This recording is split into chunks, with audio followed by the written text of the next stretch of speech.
Potter, back to the Bible. Jika kita tidak percaya kepada kebenaran Tuhan yang menyelamatkan manusia, berarti kita percaya kepada dusta iblis yang menipu, menyesatkan, dan membawa kepada kebinasaan yang kekal.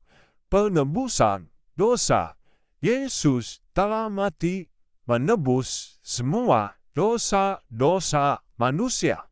Apa maksudnya penebusan dosa? Cerdaslah dalam beriman dan temukan kebenarannya. Yang pertama, penebusan dosa sudah Tuhan kerjakan melalui Yesus. Penebusan ini bukanlah berlaku untuk setiap orang yang berdosa. Karena dosanya sudah ditebus, bisa bebas berbuat dosa. Jadi tidak usah percaya Yesus. Dan bukan juga untuk orang yang sudah percaya Yesus, karena dosanya sudah ditebus, bisa hidup di dalam dosa, dan seenaknya hidup di dalam dosa, atau tetap hidup di dalam dosa. Betul, dosa sudah ditebus, akan tetapi jika saudara berbuat dosa lagi, dan tidak mau akui di hadapan Tuhan, saudara harus bertanggung jawab kepada Tuhan atas segala perbuatannya.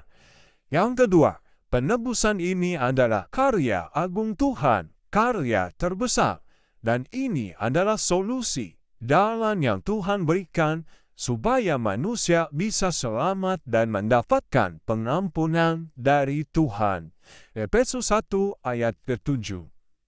Sebab di dalam Dia dan oleh darahnya kita beroleh penebusan, yaitu pengampunan dosa, menurut kekayaan kasih karunia-Nya. Kolose 1 ayat 14. Di dalam Dia, di dalam Yesus, kita memiliki penebusan kita, yaitu pengampunan dosa. Yang ketiga, inilah yang disebut kasih karunia Tuhan. Kita tidak layak tetapi dilayakkan Tuhan untuk menerima pemberiannya yang tidak ternilai untuk keselamatan manusia. Bagi yang menerimanya akan mendapatkannya. Sebaliknya, bagi yang tidak percaya dan tidak mau menerima penebusan dari Tuhan, berarti dosanya harus ditanggung sendiri untuk dibawa, diperhadapkan di takhta pengadilan Kristus. Roma 6 ayat 23. Sebab ubah dosa ialah maut, tetapi karunia Allah ialah hidup yang kekal dalam Kristus Yesus. Yang keempat, penebusan berarti ada pertukaran, pergantian posisi. Manusia yang seharusnya mati karena dosa-dosa kita, Yesuslah yang menanggung semua dosa-dosa manusia. Galatia 3 ayat 13.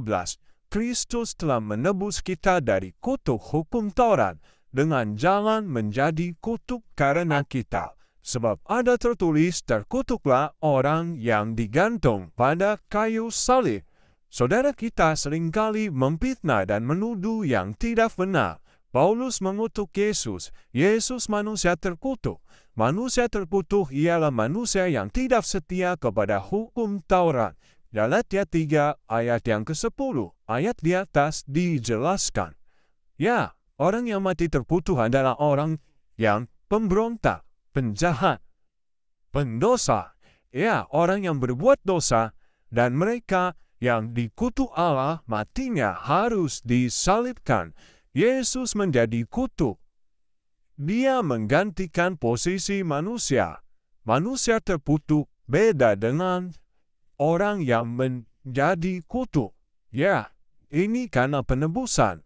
Yesus melakukannya dengan jalan menjadi kutuk. Yang kelima, tuduhan saudara kita tidaklah benar. Penebusan itu perkataan Rasul Paulus. Dari ayat Galatia 3 ayat 13 ini jelas. Rasul Paulus hanya mengutip Perjanjian Lama. Ada tertulis. Ulangan 21 ayat 23. Ayat ini tertulis di sana.